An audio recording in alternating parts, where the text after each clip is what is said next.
Well, welcome to the Big C, I think we called this, with Jeremy Marshall, and I'll introduce Jeremy to you in just a moment.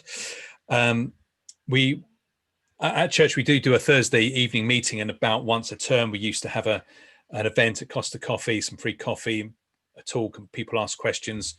We call it forum, and obviously not much has happened in the last year, but we are doing this tonight, and you don't have me, you have Jeremy to listen to. And we will be able to ask Jeremy questions. So the way we'll do that is, if you're watching on YouTube, there are, sorry, I'm going to need to close something in a second because I've got things on my computer coming up. You can ask questions on YouTube, or you can ask, if you've got a smart TV or a Fire Stick, you won't be able to do that, but you can do it on Slido. So if you're using a smartphone and you put in Google SLI_DO, and then it asks if you want to participate, put in all lowercase CPC 123, and then you can ask questions anonymously. Right. Well, welcome, Jeremy, and thanks for coming. You didn't have to drive very far, obviously, this time. No, I walked from my kitchen to my sitting room, about 20 feet. Right, I had to come all the way downstairs to my study. Shocking. But we've known each other for a few years, and I realised, it's stating the obvious for reasons we'll come to, but we should never have actually met, in fact, in some ways. We'll come back to that. And we're going to be thinking a bit about death, and there's much in the news about death. We have a death number every day on the news from just one cause, and of course there are many, and how we respond to thinking about death. But it'd be good to find out a bit about you, the man, first, sort of where you're from, your family, that sort of thing. Great. Yeah, thanks so much for having me, Darren. So I'm just around the M25 on the dark side of the Dartford Bridge in Sevenoaks, and I'm married to Jeanette, and we've got 3 adult children. Our daughter's an academic, and then we've got 2 sons, one of whom just got engaged, so that's very exciting. And the older one lives in London, and the younger one who just got engaged lives in Manchester. And I grew up in Hertfordshire, so basically I've just been moving around the M25, although having said that, I did spend 16 years all over the world, working for one of the world's biggest banks. So that was my escape from the dreaded M25. And of course the dog, because you just let the dog out before we started. So, which stopped us all going stir crazy in lockdown. And how has lockdown been for you?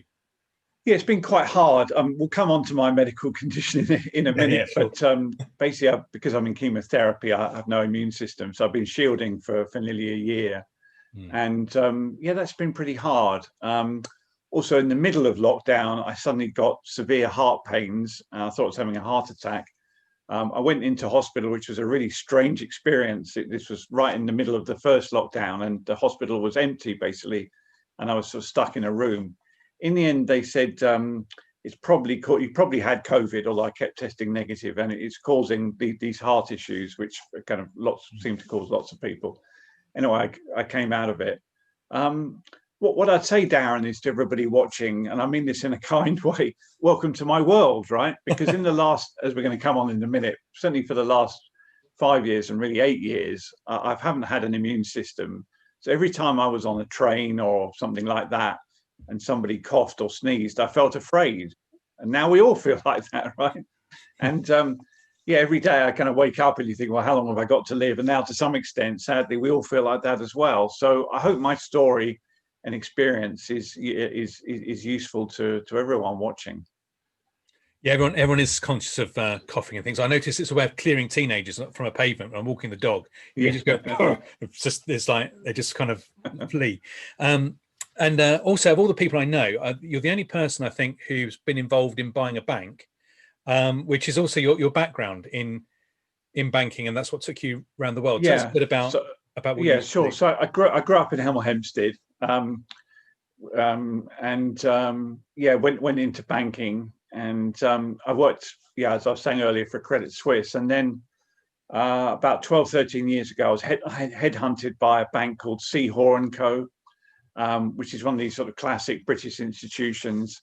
Like It's Mary about 300. Poppins, Sorry. like the bit in Mary Poppins with the old Yeah, guy. or Gringotts actually as well. Yeah, people. In fact, banking hall looks just like Gringotts, but we hide the goblins when there are visitors. Okay. So yeah, it's owned by the Hoare family, and yeah, after 300 odd years, they brought in a non-family chief executive, which was me.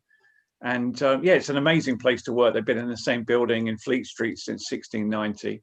So I spent most of my career, Darren, working with very wealthy people all over the world. I worked in Switzerland and New York and other places. And one thing that's interesting there is I think a lot of people think if I only had money, I'd be happy. If I only won the lottery, I'd be happy. Or if I had some amazing, piece of software that I could sell, I'd be happy. I would say many of the most unhappy people I've ever met are very wealthy people. Now, of course, it's easier to have lots of money than living on a rubbish tip. That's obvious. But I think a lot of people are disappointed when they make 100, 500, £1 billion, and life's not all it's cracked up to be. The actor Jim Carrey said, I wish everyone could have their dreams come true so that you could see that having your dream come true doesn't make you happy. And from working with very wealthy people, that's my experience. Do you know, I saw the number will be out of date, but it was about 10, 15 years ago. I read an article that apparently it doesn't matter how much you earn, you always feel that 5 grand would make the difference. So whether you're on 10, 20, 50, 70 odd, 100 odd, if only I had 5,000 more, it would. Yeah, when you get into the kind of gazillionaire, it's if only had 50 million more. Yeah, probably. Yeah, because that's kind of loose change down the sofa, isn't it, at that stage? And I said it early on, we've known each other, we've got a lot of mutual friends and certain organizations that we've sort of, our paths have crossed on. But in fact, we shouldn't have actually met at all. And there's we'll mention your book a bit later, but there's a very significant day that you had a few years ago that changed everything. Well, tell us a bit about that. Yeah, thanks, Dan. Yeah, it was kind of 2 days actually. One was just after the Olympics in 2012 when I noticed I had a tiny lump on my rib, like a tiny pea just under the skin. So being a typical guy, I didn't do anything. And my wife said, which I'm very glad she did, go to the GP. He said, oh, it's just a fatty lump, nothing to worry about, but we'll get it checked out. And then you get referred from person to person. And maybe some of you watching, if you've been through cancer, you know what that's like. Because I eventually got referred to the Marsden, which only does one thing, cancer. And they said, you've got this really rare type of cancer. It's a type of sarcoma, which is cancer of the muscle tissue. It's a very rare type, but within it, there are over 150 subtypes, and you've got this one. But we caught it early. We should be able to deal with it. So after about 6 months of treatment, I was cancer-free. And then for 2 years, life went back to normal. I thought it was like one of those, maybe you don't get that in Chelmsford, but there are very narrow lanes in Sevenoaks where people me included, tend to drive too fast. You come around a bend and there's a delivery van coming the other way and you nearly hit it. You think, crumbs, that was close, but I missed it. So I felt like that. And then 5.5 years ago, I was at a friend's house here in Sevenoaks, just having a meal. And I went to adjust my collar. And as I did that, I felt a massive lump on my collarbone, like a golf ball, not like a lump, not like a pea. And yeah, I knew what it was. So yeah, I felt sick to the stomach. And within a few seconds, my life changed. And I went back to the hospital and they said, yeah, sort of come in and get a scan. And then a few days later, Friday, the 13th of June, 2015, appropriately enough, I was sitting in the waiting room. The nurse said, please come through. As we walked down a little corridor, she said, I'm really sorry. And that was the only warning I had, because when I went in there were lots of people. And they said, look, we don't know how we've missed this. In fact, about a year later, they discovered it was another very rare type of cancer, unrelated, which is why they didn't find it when they were looking for a recurrence of the first one. But you've got tumors everywhere. And yeah, there's not really a great deal we can do.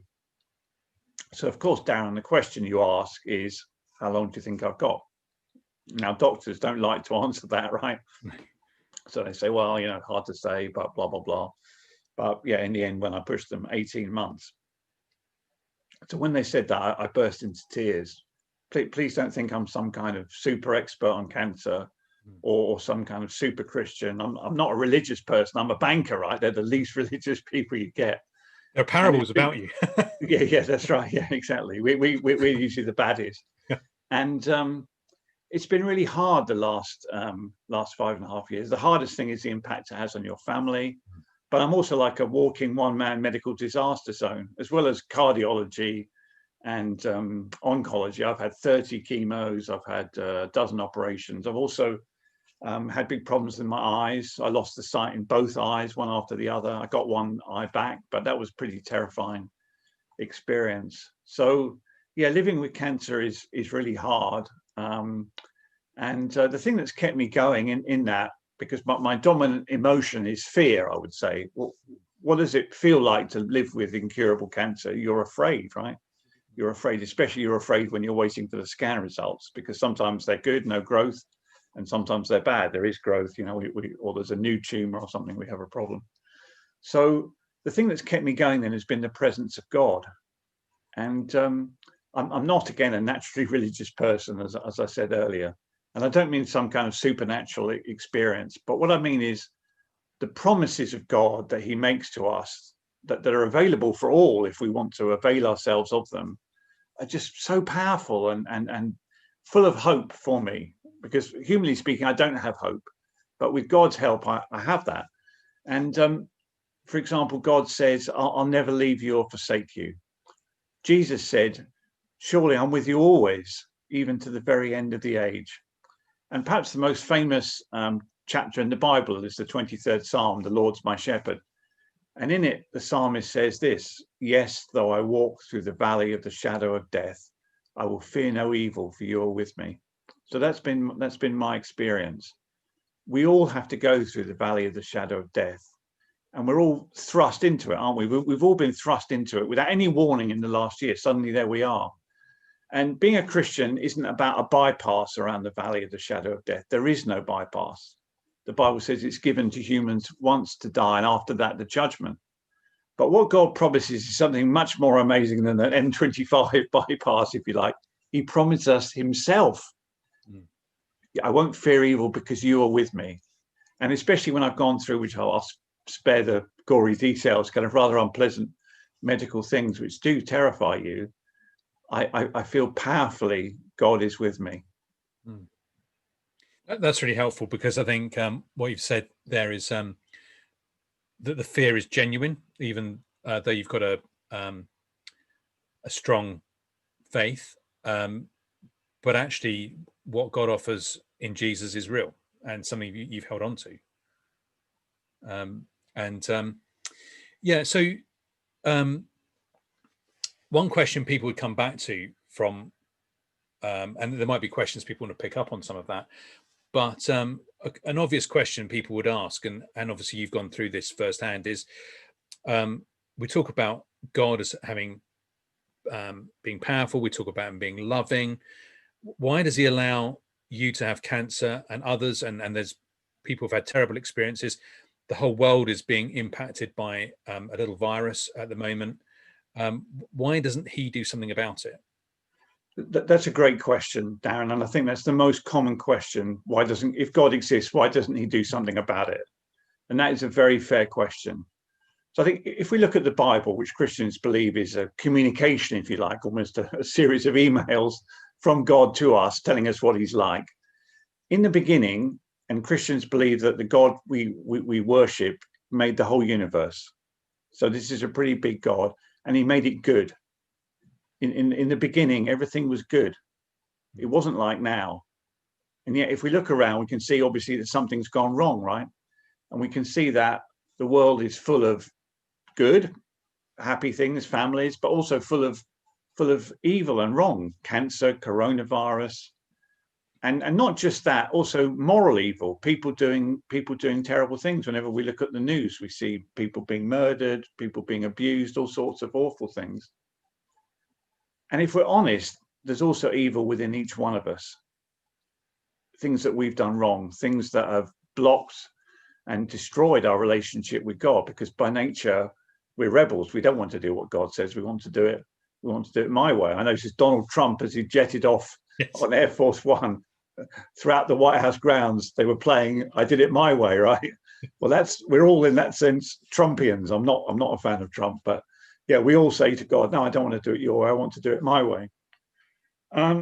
So given that the world is such a mess, why doesn't God do something about it? Well, the Christian claim, and this is a very big claim, is that he did. And that 2,000 years ago, in an obscure corner of the Roman Empire, the creator God who made the whole universe and everything in it became a tiny helpless baby. That's Christmas, right? And that this little baby grew up, Jesus, and did things like nobody's ever done before. So Darren, if you wanted to draw a crowd in Chelmsford, you could go to one of the graveyards and say, I'm gonna summon people back from the dead, right? I guarantee you would draw a crowd, right? You might be hard pushed to live up to your billing. But if you want to draw a crowd, say I'm going to raise people from the dead. Well, Jesus did that. He went to a graveyard and he summoned someone back. He said, Lazarus, come back, come out. And Lazarus, who was dead, been dead for 4 days, came back. And the thing about Jesus is that also he experienced suffering. So Christians believe that Jesus is 100% human and 100% God. And Jesus, the night before he was arrested and then crucified, was afraid, and I'm afraid too. And I find that so powerful that the eternal God, the Son of God, who became a human being, in his humanity, experienced that suffering. And he said, Father, if it's your will, take this cup, the cup of suffering, away from me, but let not my will, but your will be done. So why did Jesus come and suffer? Well, Christians believe that the fundamental problem is the problem of evil, right? And not just natural evil, also all the things we've done wrong, the things that have broken our relationship with God. And only at the cross was there a way back to God. Only at the cross was the bill paid for all the things that we've done wrong. And what motivated Jesus to do that? Why did he bother? Why didn't God just, sometimes if we're drawing something as a child, we mess it up, don't we? And we just pick it up and throw it in the bin and take another piece of paper. Why didn't God, who has every reason for doing that, just say, oh, this Earth experiment didn't work, I'll start again, a new one? Because he loves us. Because he loves us. Because God sees us in our lost, sorrowing, death-filled human condition, and he's moved. Jesus cries that I mentioned about this man Lazarus, and just before he raised him from the dead, he cries. He weeps. Our God is not a remote God, an impersonal God, a religious God, but a God who understands the condition we're in. A man called Dietrich Bonhoeffer was a German pastor who stood up against the persecution of the Jews. As a result, was arrested and then executed under the Nazis. And just before he died, he smuggled out of his jail cell a little piece of paper. On it, he wrote this: only a suffering God can help us. Only a suffering God can help us. So what kind of God is the Christian God? A God who in his humanity suffered. And suffered why? Because he loves us, because he loves you. God doesn't want anyone to perish. God doesn't want anyone to go away from him. He wants everyone to come back. And he invites you. And what does he offer you and me and Darren and everyone? Life. There is an alternative, which is to go away from God and choose death, eternal separation from God. But why choose that? Why not choose life? And so an easy comeback to that, and I've heard that you, I'd be surprised if you haven't heard this. I know you've done this a number of times since lockdown, and I know you've done something like this for us in Chelmsford before. But a comeback to that is, well, you would say that you've been confronted with your own mortality. It is nice to think there's somewhere to go afterwards, and it is. I was listening to a comedian a little while ago moaning about atheists and moaning about Dawkins and people like that, having a go at people like us who do believe in life after death and believe in God. And he was saying, just let them, if it helps them get through the day. So it's not that it's just a useful thing that, we're a bit sad that friends died or going to die, and it just helps us get through. How would you respond to that? Yeah, that's another very fair question. I guess when I talk to my atheist friends, and I love to talk with them, and because we're all on a search for truth, I like a lot of atheists are actually very, very honest, and they kind of do think about the logical consequences of what they believe. And Dawkins is actually very honest and consistent, because what Dawkins says is that the universe speaks to us of one thing, which is its utter, blind, pitiless indifference. Blind, pitiless indifference. There's no meaning to anything. even illness, COVID, cancer, what's happening? Our DNA is struggling to perpetuate itself, but DNA has no purpose whatsoever. Everything is ultimately meaningless. We can enjoy life, but then that's it. Then the Christian view is, that we have something amazing. We have, if you like, the vaccine to death, right? I just took my elderly mother to Stevenage. She's 85, and we got the vaccine last week, which was great. She was so happy. But the vaccine's against COVID. But the Christian claim, and this is a huge claim, is that we have a vaccine against death itself. We have the answer to death. Now, that claim is only of any use if it's true.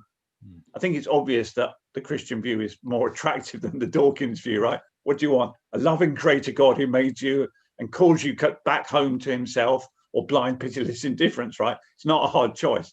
But the question is not which is more helpful, it's which is true.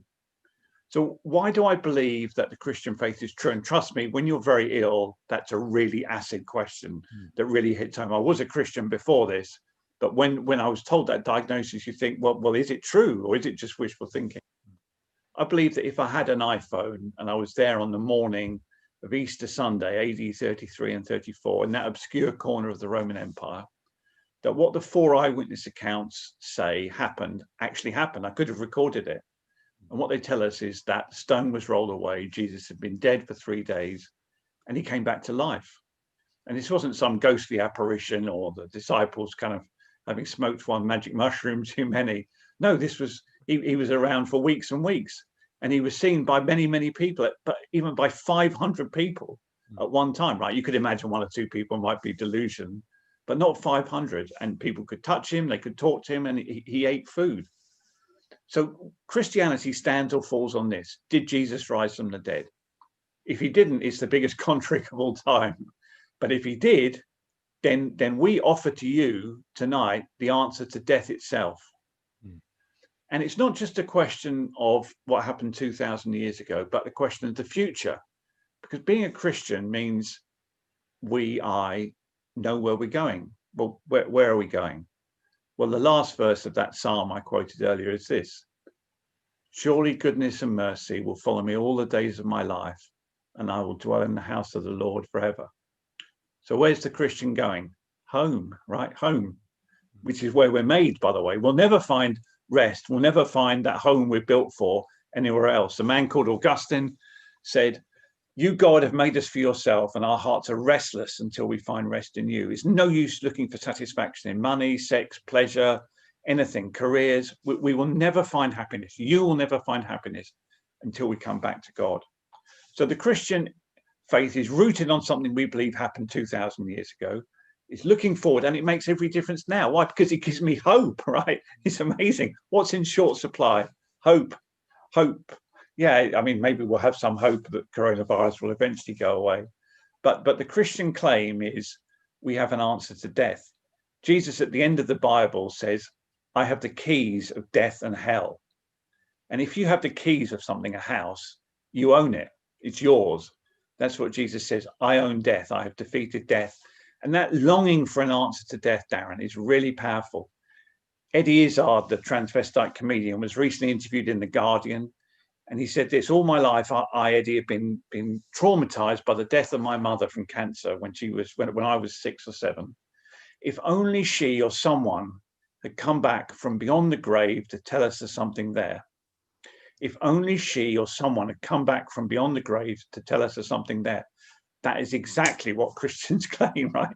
That not only did Jesus come back, that he actually holds the answer to death. And what do we need to do to receive life? In a way, nothing. Being a Christian is not about being good. It's not about being religious. It's not about doing this and doing that. It's about meeting Jesus Christ, who stands in front of you right now as well and says, choose me, choose life. Jesus stands in front of I talked about this man, Lazarus. He had a sister called Martha.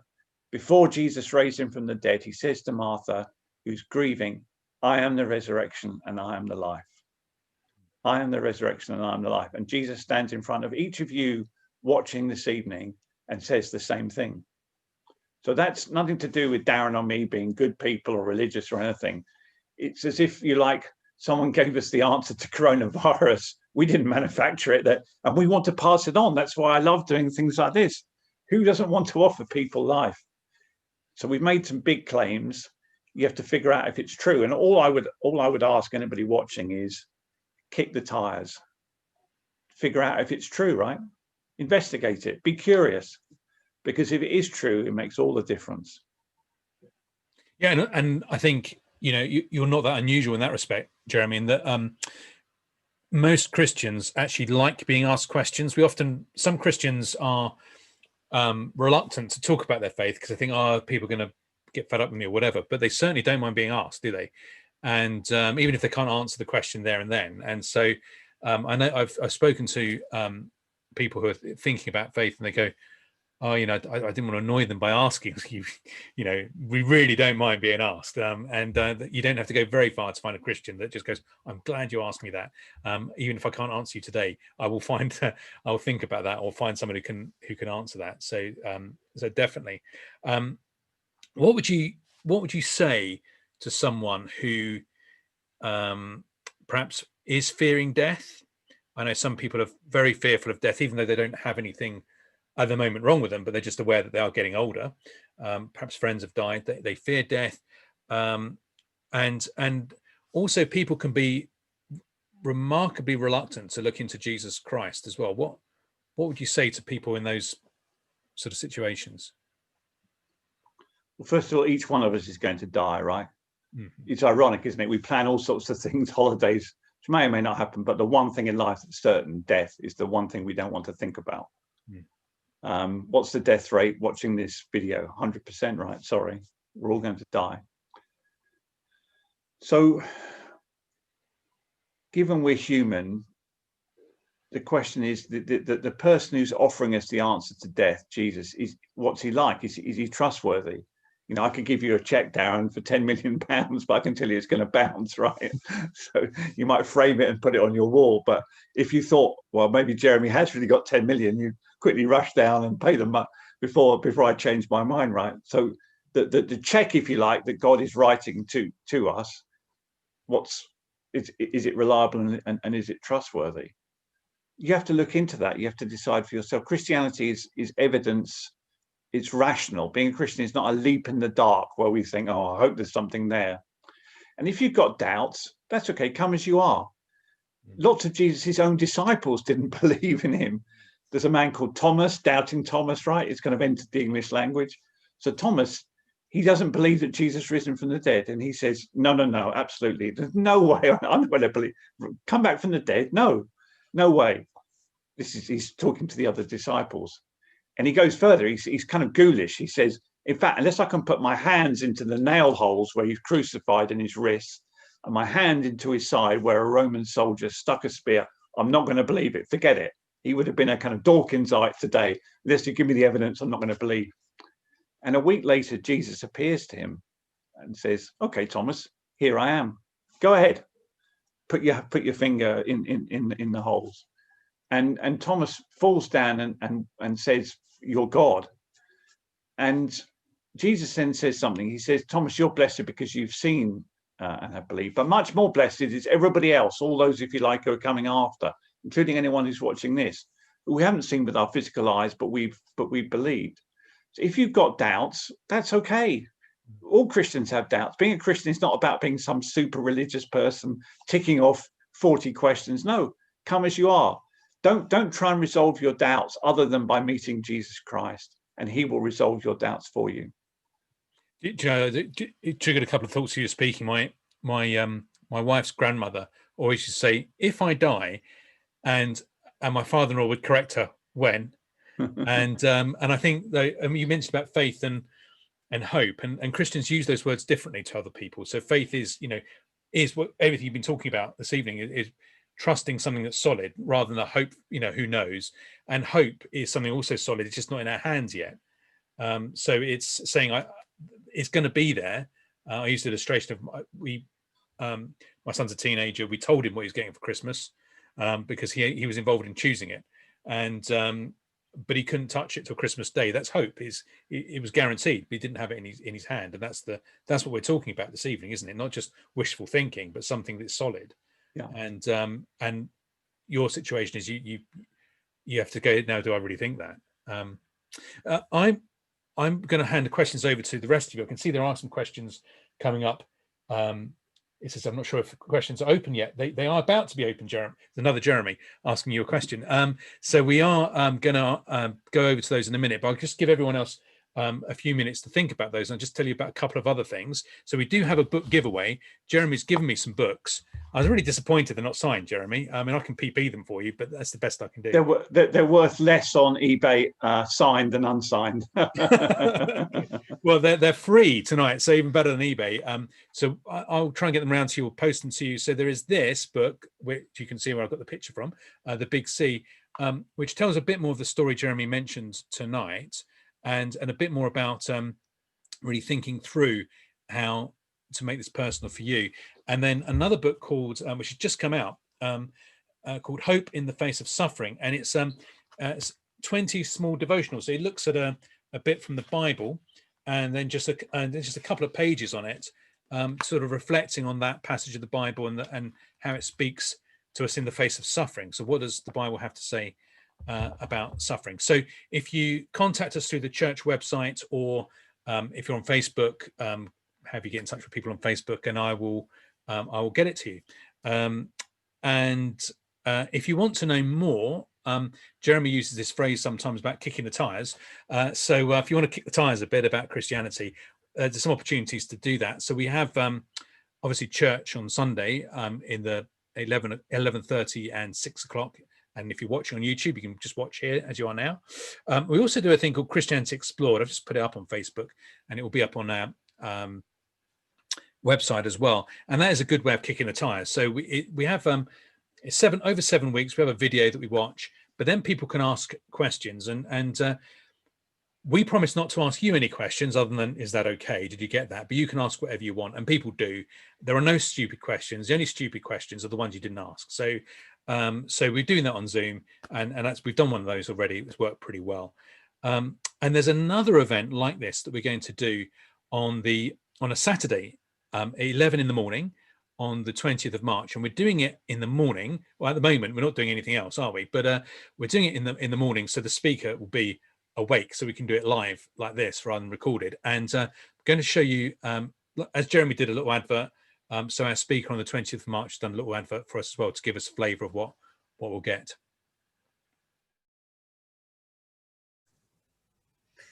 Hello, it's good to be with you. My name is Rohinton Modi, but call me Ro. Everyone calls me Ro, and I am going to be talking to you all about Christ and other religions. I, in fact, was born in India, in Bombay, as it was then, into the Zoroastrian religion, which is one of the little religions, more of that on the 20th of March. But when I came to England, I was very happy in that religion until I encountered Jesus Christ and the gospel. And indeed, it's precisely because that I now believe and know that Jesus Christ is unique, that he is exclusive, and wants me to trust in him for my salvation and for my life, that I am now a Christian. So if you're interested in hearing my story, and indeed in asking questions and exploring this whole very important and critical issue of Christianity and the Lord Jesus Christ and other religions, do come along, because lots of people will say, well, there's so many different religions and there's so many different viewpoints, I don't know which one's right. And anyway, aren't they all right? And aren't there all many paths up to God? So how can you Christians be so intolerant and narrow and exclusive and say everyone needs to become a Christian? Well, those are the sorts of questions that I'll be talking about on the 20th of March. So I hope to see you then. I'm back. Okay. What I'm seeing on the screen and what's happening isn't quite the same. But I've got some questions for you, Jeremy. Someone has commented it is a very upsetting subject for people. So, because obviously you're striking nerves with a few people. Other Jeremy asked, have you experienced a noticeably deeper, abnormal even peace from God since you discovered your terminal condition? Some people talk about a dying grace. Does any of that resonate with you? I would say my life, I feel like it's a roller coaster down. So yeah, some days I feel great, physically great, and some days I feel like, yeah, God's amazing, and other days I don't feel so great physically, or I don't feel, yeah. But the wonderful thing as a Christian is it's not about our hold of God, it's about God's hold of us. If you like, I think, you know, we're climbing up a mountain, if you like, and we're roped to Jesus Christ, and he's not going to fall, but we do fall, and he kind of ropes us in and sticks us back on the cliff, and off we go again. So no, I don't effortlessly sail from one thing to another. I find it very hard. The hardest thing is the impact it has on your family. When it really makes, you know, your close family so sad and upset, that's really hard to live with.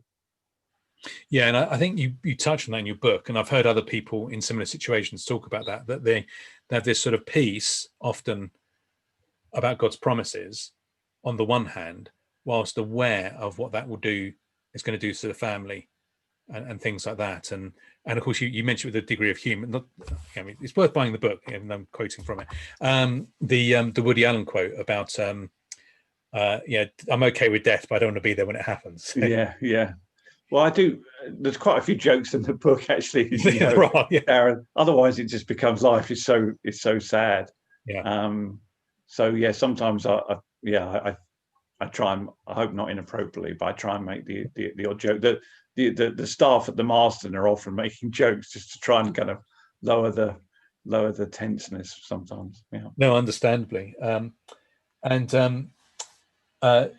Hugo, and someone else at our church who is involved in prison ministry, and so he makes an observation: people at the bottom end of society.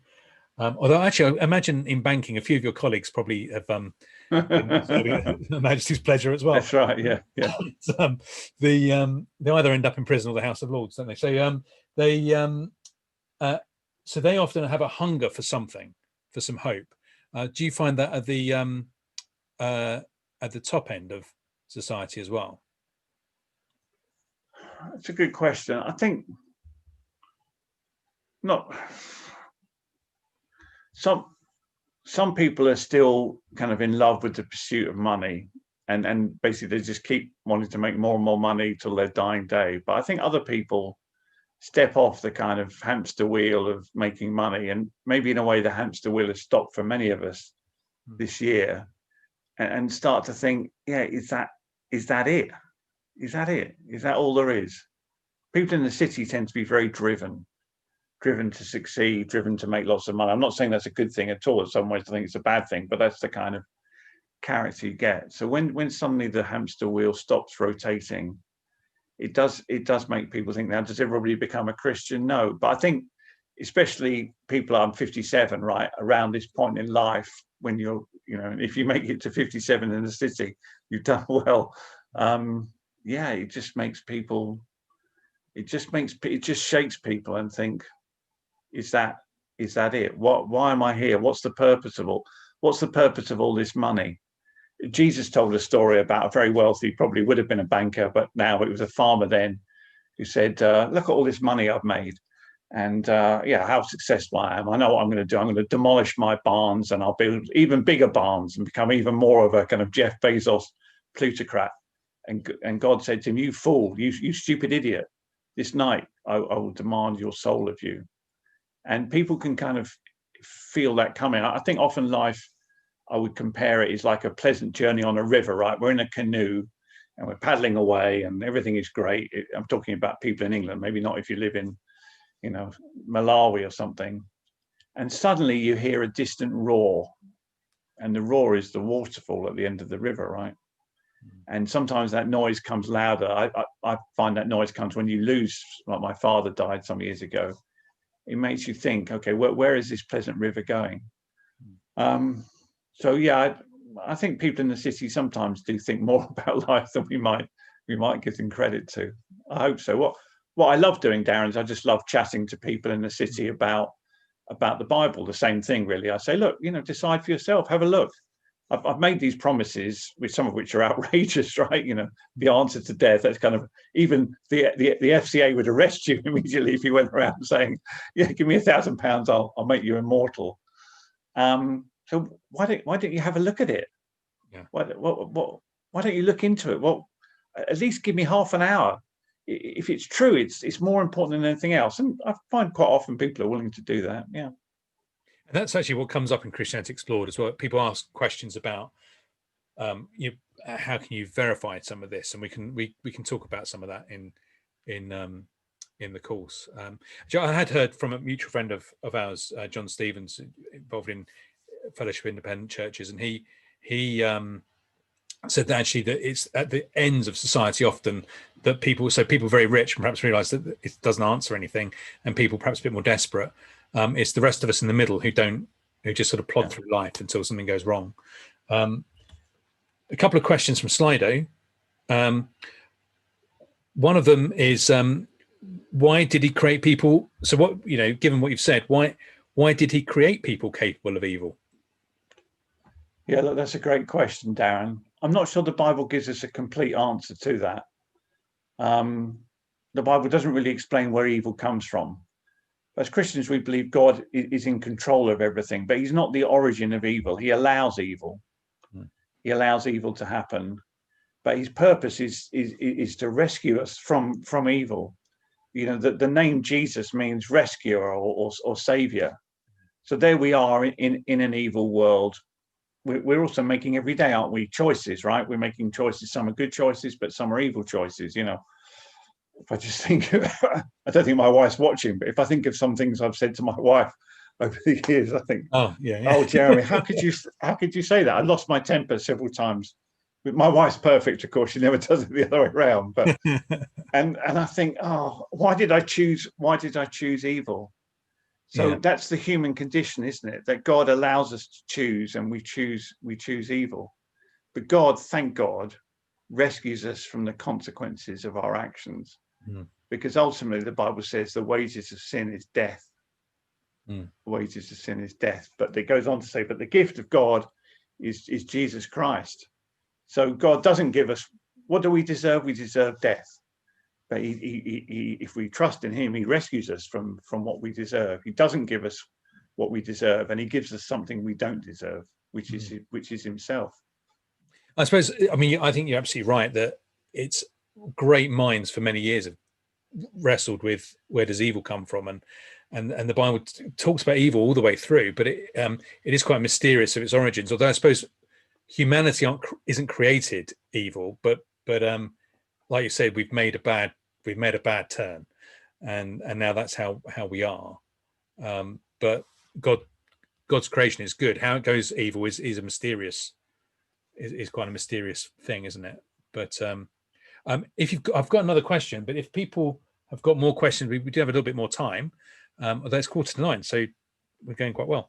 Another question is, how do you know your faith is real? Do you ever have any doubts?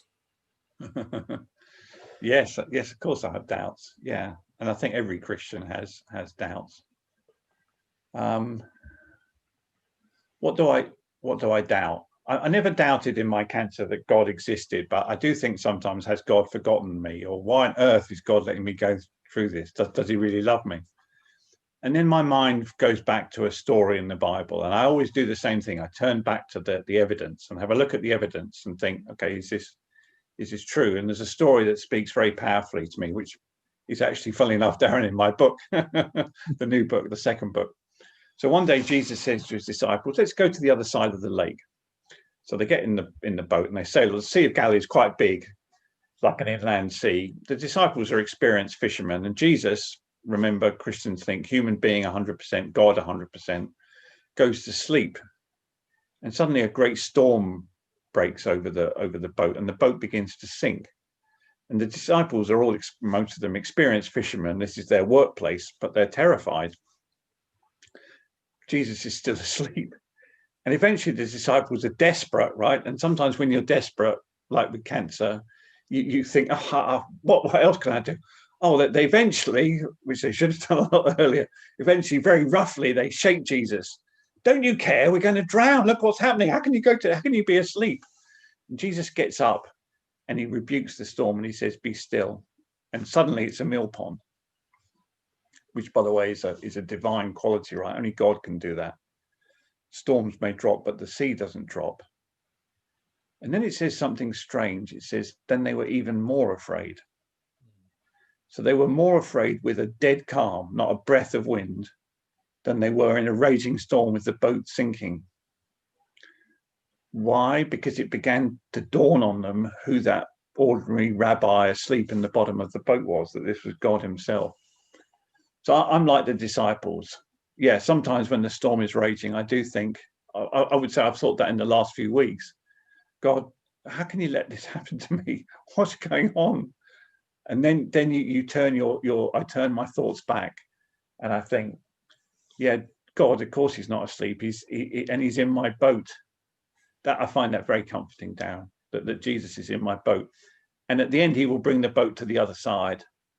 In the storms of life, and eventually our boat will sink, right? Because we're all going to die. But Jesus brings the disciples to the other side. So I do have doubts, and I'm afraid, and I do wonder sometimes what is going on here. And then I remember, Jesus is in my boat. And what's he like? He's very trustworthy. He's the master helmsman. He'll bring me to the other side.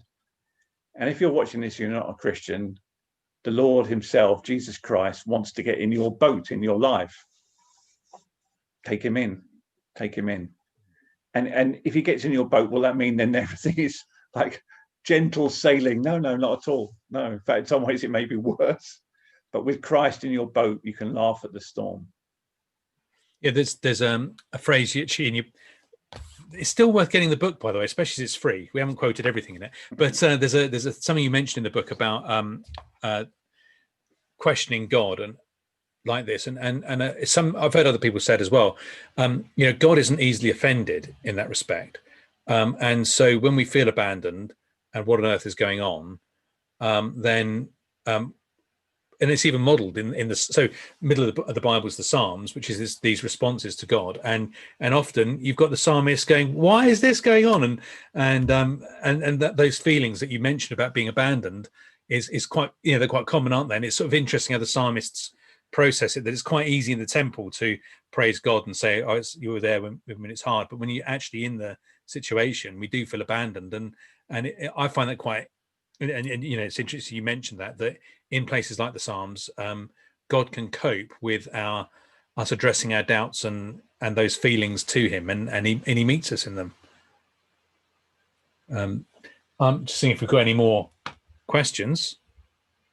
I have another one. Good timing. How do you know your faith is real? That's the same one. Okay. Thank you for acknowledging that you have doubts. I feel guilty when I feel this way. Should we feel guilty? Should we feel guilty of having doubts? No, I think we should try and resolve our doubts, though. It's huge to have doubts is to be human. All humans have doubts. But don't stay in your doubts. Press on. Press on. There's a man whose son's terribly, terribly ill, and Jesus is up on a mountain, and most of Jesus' disciples are down, and they're doing it. One of the wonderful things about the Bible is how useless the disciples are, right? And so are Darren, and so am I, and so are Christians, right? We're not trying to say we're great at all. The disciples are like stumbling from one disaster to another. Jesus isn't there. The disciples, this poor man's son is, casting him, just really throwing himself to the ground, terribly, terribly ill. And the disciples just can't do anything. And Jesus comes down the mountain, and the man says to Jesus, if you can do anything, please do something. And Jesus asks him a question, which is actually quite a kind question. He just repeats back what the man says, if I can do anything. And the man then says something amazing, which I think we can absolutely appropriate for ourselves. He says, Lord, I believe, help my unbelief. So he's betwixt and between. He's a mixture of emotions. Maybe you're like that. You think, well, maybe there is something in this, but maybe it's not true. And the wonderful thing is, as the man takes this tiny, tiny step of faith, there's a lot of doubt in that statement, but there is a bit of faith. Jesus says, all things are possible for those who believe, and he heals the man's son. So the way to deal with my doubts and your doubts is not to look at our doubts. I wouldn't feel guilty about them. It's to come to Christ. It's to get him to know him more, and to invite him to do that. A great prayer, we don't have to go to church or put our hands together. Prayer is just talking to God, right? If he's there, he can hear us. And if you say, dear God, I have lots of doubts. Please meet me. Please let me know. Please answer my doubts. God doesn't play hide and seek. The Bible says God doesn't want anyone to perish, but he wants everyone to come to faith in his son. And God also says in the Bible, if you seek me, you will surely find me. Now, in fact, God is on our case before we're on God's. But come as you are. Come with your doubts. Come with all. If you don't like the church, if you have all kinds of objections to the church, that's fine. Come too, and come with the doubts. Come with the objections, and meet Jesus Christ. And that will be the best thing you ever did. I'll close with this, Darren. I can do no more than recommend Jesus Christ. He's got the answer to death. He's incredibly trustworthy. He's the Son of God, and he's also a human being, which means he's both full of power to answer death, but full of compassion and kindness. And he understands our condition and loves us.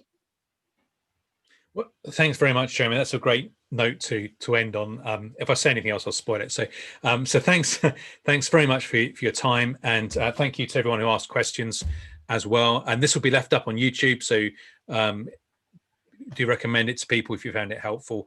And the Christianity Explored and the next thing like this, looking at other religions, Jesus and other religions, and comparing them.